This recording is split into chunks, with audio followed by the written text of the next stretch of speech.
Well, hello, ladies and gentlemen. Welcome back to Grizzly Bear Sim's YouTube channel, and welcome back to episode one of our This Old Farm Diary series. And this is on Mountain Valley Farm. And again, this is episode number one. Now, before I get into my role play portion that's going to hopefully make up this series, and hopefully I'll do a good job at doing that, I want to get a few things out of the way, sort of the fine print, if you will. I would like to personally thank Mr. Jerry Ott from Old Guy Gaming for the creation of this map. This map is available, from what I understand, in two different models. Basically, an extra hard mode, which basically is what we're playing, and also a normal sort of mode where the fields are already defined, and basically you can pick it up and start playing like any other traditional map, where you start with working your fields and fertilize, seed, harvest, etc., etc. Now there is a little bit of a challenge that is going on. Jerry Ott runs an Old Guy Gaming Facebook group, and I would like to get a shout out to all of those guys, all of those old guys. I appreciate you welcoming me into your group. Being at almost 51, yeah, I suppose I meet the minimum criteria of being old, and I am a gamer, so there you go. But the challenge that he is running is for folks to play this map in hard mode and play it as a career type farmer, starving farmer type thing, where you basically start with the money that he gives you, and basically you have no starting equipment, you have nothing. I encourage everyone to try that form of gameplay at least once, twice. Who knows? Maybe you'll enjoy it and you'll do all of your maps that way. For me, my enjoyment of the game, and as I've said before, there is no right or wrong way to play this game, but my enjoyment of the game is basically that farming and getting with it and getting our jobs and our chores and everything underway.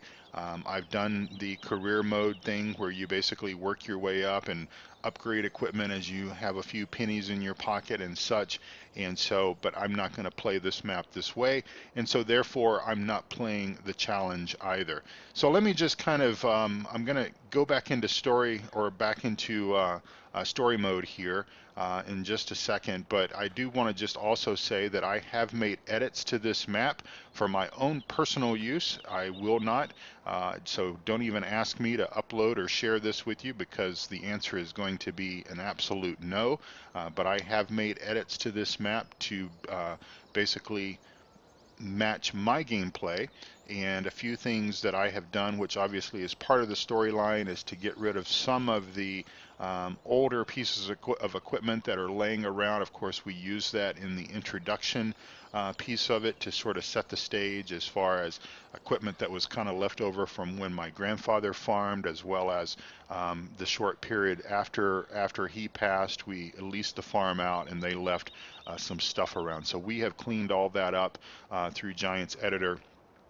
And again, my edit will not be available for public use. So let's just go ahead and get started here with the role play. And thank you all so much for watching. This episode is going to mainly just be to set the stage and bring you current on what has transpired between episode 0 and episode number 1. Plus, we're going to move some logging equipment up here and get things ready to get started with logging, which we will do in episode number 2. All right, thank you so much for watching. Well, hello, ladies and gentlemen, and welcome to my little farm here. Now, a lot has transpired since we were last together here. We were together in the late fall of last year, and we have spent a whole lot of time getting things cleaned up, moving some of the scrap and stuff that was out here. You might remember there was an old bulldozer down over here on this side of the farm. We sold that as scrap. Basically, we sold all the old pieces of equipment as scrap and got rid of that, moved that out of the farm. Didn't make a whole lot of money on it, just simply because, well, scrap's not worth much. but you know, it'll all become something else very, very soon. Now, we have yet to take delivery of our dairy cows. We will be getting those guys going very, very soon, so stay tuned for that. We also went ahead and took down the silage bunkers that were over here, just simply because that's not the style of farming that my grandfather did. He basically wrapped his bell, so we will be doing that. We're not going to have a whole lot of cows up here, so it shouldn't be too much of a problem. Our logging crews have went ahead and brought in one piece of equipment there to help with the logging efforts. And here's a good place to go ahead and maybe set our drone aflight here, and we'll take a look at some of the areas that we're going to be taking care of as far as forestry goes here pretty soon. So let's get this little guy airborne.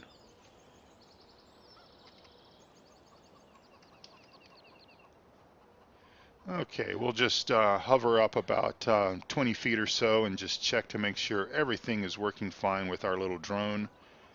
This, of course, is the DJI Mavic Pro, which, by the way, is the same one that I personally own. Just jumping out of character there for a moment to say that. All right, so we'll go ahead and send this thing up above the trees here, just so that we can keep a, eye on it. Those are the rules, by the way. And we will fly out this direction here. So possibly the first field area that we're going to take care of is going to be this right over here, just sort of off to the right of where the silage bunkers were. We've got a good open area already started. Of course, this was just the way Mother Nature planted these trees. But these trees all in here, we're going to take those out. Now, one might say, well, you've got an opportunity for a really giant field here, and I suppose that is true. However, I'm not sure that we're going to want to go too big with our fields, just simply because we do want to try to plant a variety of crops in here just to kind of support the community, support our own efforts and everything. So what we might opt to actually do is just create smaller fields and just sort of use the trees that are here. Try not to take all of them out. We want to take only the trees out that we feel that are really, really required to free up the land so that we can properly access it with our equipment. We're not going to go really big stuff here on this map, on this farm. Those two fields over there, those are the fields that we basically sold off after my grandfather passed away. And of course, it is my hope and desire to basically get those fields back into our ownership. But we've got a good opportunity here as I just swing our drone back around here and come back over. We've got some roads that are still basically cut into the groundwork and everything. Those roads are still pretty good, so we should be able to use those. So right in here will be a lot of forestry that we would take out, a lot of trees here. But basically, as you can kind of tell, right up here in this area, not a whole lot. So we might, sort of leave a row of trees just for definition's sake, and then bring in obviously we still have our tractor on order. It hasn't arrived yet, and I'll fill you in on what all that's going to be. And then, of course, start pulling together some of our farming equipment. Now, we started with a budget of $1.5 million to get things started. And of course, the majority of this right now is tied up in forestry equipment that we have purchased, just simply because that was the way that we felt would be in our best interest to go ahead and do that. Instead of leasing it where, it's going to sit here and not be used from time to time, we decided to go ahead and purchase the equipment outright. We've got the ability, with my skills and everything from running a construction business, to make some repairs to the equipment and essentially hopefully be able to sell it for top dollar once we are done with the effort that we need it for. So we'll go ahead and land our drone here, and we may be using the drone from time to time just to kind of give you guys an idea as to the progress that we're making, and looking quite forward to showing that to you. So we'll go ahead and get the drone on the ground here, and then we need to drive down to the shop where we've got some equipment awaiting for us and get that moved up here. Like I said, we did go ahead and bring up the this apparatus here. It's kind of a, I don't know what you would call this, but we're going to use it to push logs and stuff like that. It's a John Deere model 748H as in hotel. And so it's a piece of equipment that I remember from Farm Sim 15 that, again, just sort of jumping out of character that we'll be bringing in here. So today, again, this episode today is really going to just showcase getting some equipment moved up here. And, you know, I have not done any forestry yet in Farm Sim 17. So this will be sort of the first of that, and won't bombard you with a lot of it because I know that there are obviously mixed emotions with regards to how people enjoy forestry. Some people don't enjoy it at all. Some others, that's all they want to see.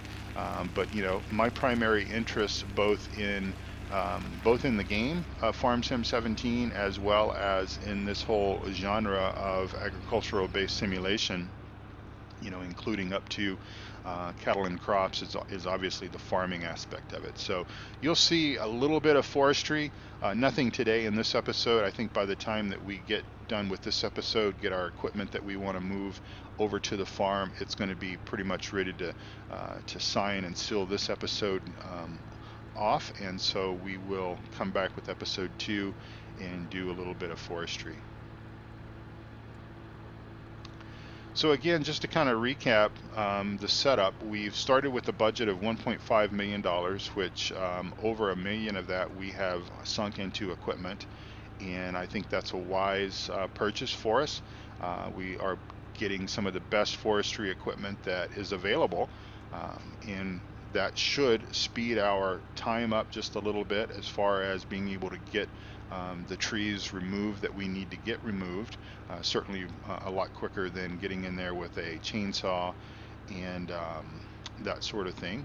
And so we'll get the trees down, and we have made a contract with a local pulpwood company that will be buying our timber from us, and they'll be using it for a variety of different things. Pulpwood is only one portion of that. And then others, some of the other timber they will be utilizing as maybe telephone poles and other kind of things. So store is not quite open, which is fine with us because we want to get this equipment moved out of here before they get opened anyway. So we have purchased, and I'll just park over here, get out of the way of the dumpster there just in case the trash service decides to come along. So we have a we're not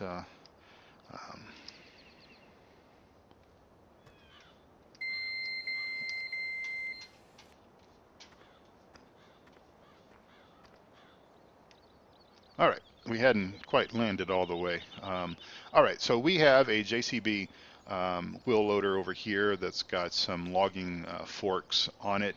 We've got the wonderful Scorpion logger here. I love this thing, and I have yet to use it in Farm Sim 17, so it's kind of part of the reason why we went this route, was to play around with this thing a little bit.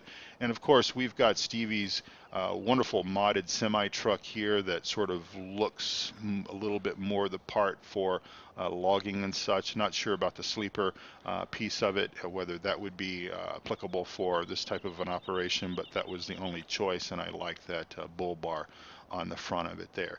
And then of course we've got a Flegel timber trailer there. So we will go ahead and get this moved up to the farm here, and get our truck fired up here.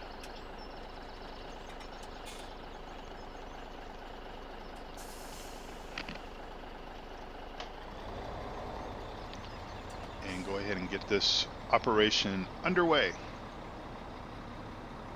So hope you all are having a wonderful day, and most likely I'm going to kind of come in and out of character, just simply because I don't know if I could actually hold to a character continuously. I think that I have been doing sort of,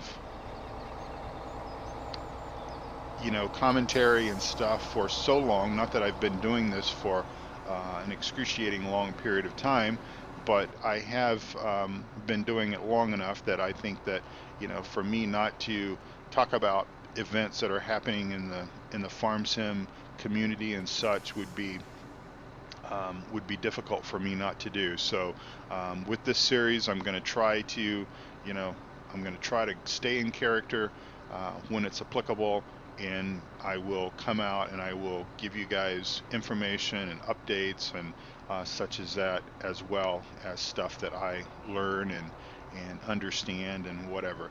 So it's early enough in the morning that we don't have to worry about a whole lot of traffic. Yes, I have traffic turned off right now, at least, just to prevent us from having any problems with regards to getting this equipment and everything moved. It's not that I completely dislike the traffic on Farm Sim 17. Well, okay, I do. I think it lacks a lot. I think that it could be better, but the traffic only really makes up a small portion of the story anyway, with regards to what we're doing on these maps and such.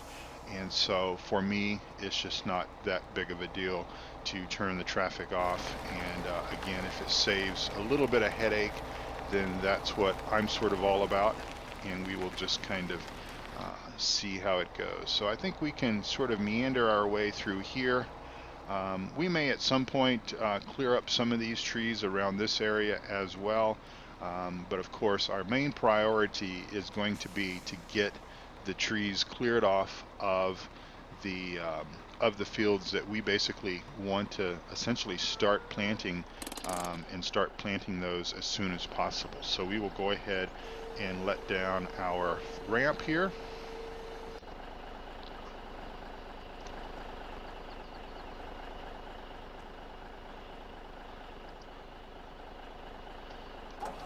And get our Scorpion King fired up here.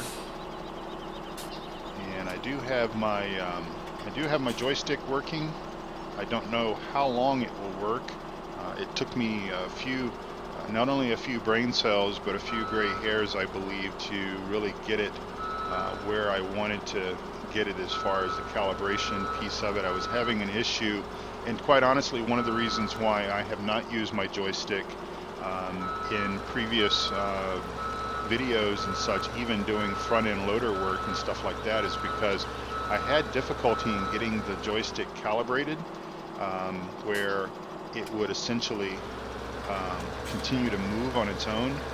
And so I basically abandoned that idea for a while, and then I sort of went back to it and said, okay, I think I can figure this out. I don't want to let it beat me a little bit too far there. That's fine right there. All right, we'll jump out of our Scorpion King and we will head over. And it looks like I am flying again. Why am I still flying? All right. And we'll jump back over here to our semi, and then we'll head back down the road and get our wheel loader.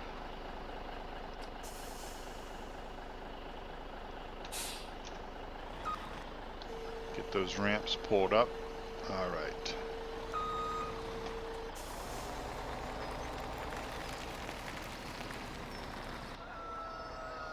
All right, so just kind of disregard if I happen to run over a chicken or two or three.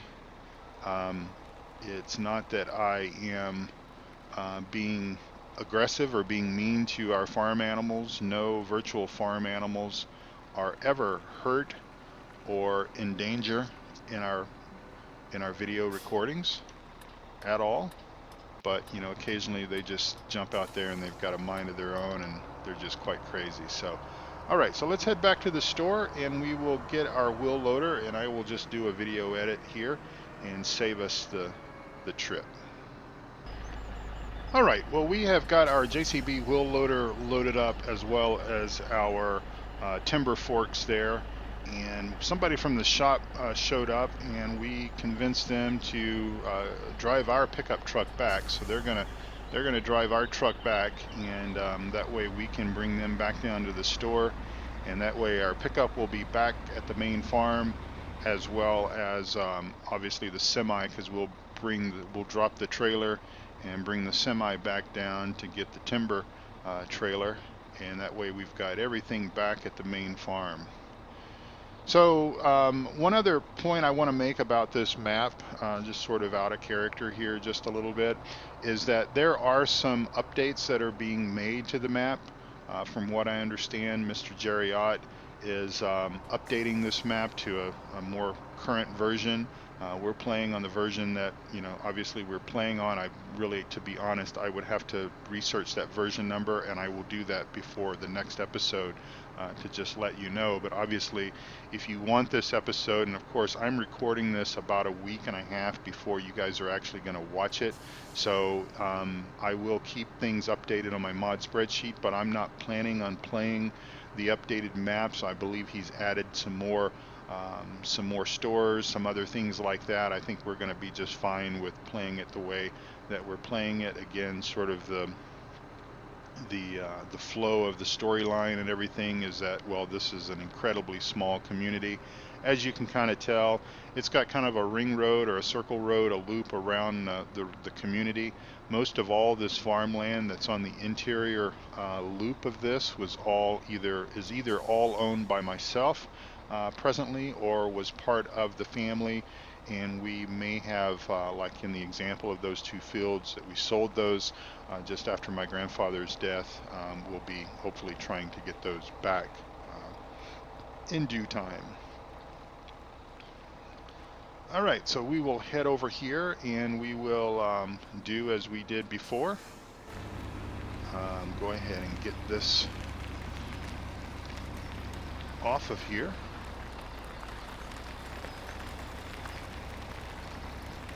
Just like this will be fine. We'll pull ourselves up there. A little bit of a high step, but I think we got it all done. Get this guy raised up here, and get him in reverse and ease it off our low boy. A lot of folks question the validity and the use of, say, for example, the lowboy equipment, the lowboy trailers and stuff. On most of the standard maps, I would have to somewhat agree that there's probably not a lot of use for them. But he was a little... don't drive up on the trailer now. I forgot that we had that guy there. All right, so we will end this guy right there, set his brake, and get out before the hired help. Well, okay, so I guess he was trying to do a little Dukes of Hazzard here, so we'll just kind of take over from that. Okay, man, scoot aside.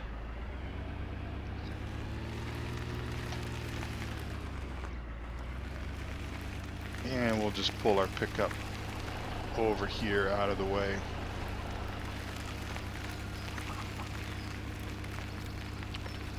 And we'll kind of park it in front of the shop area here.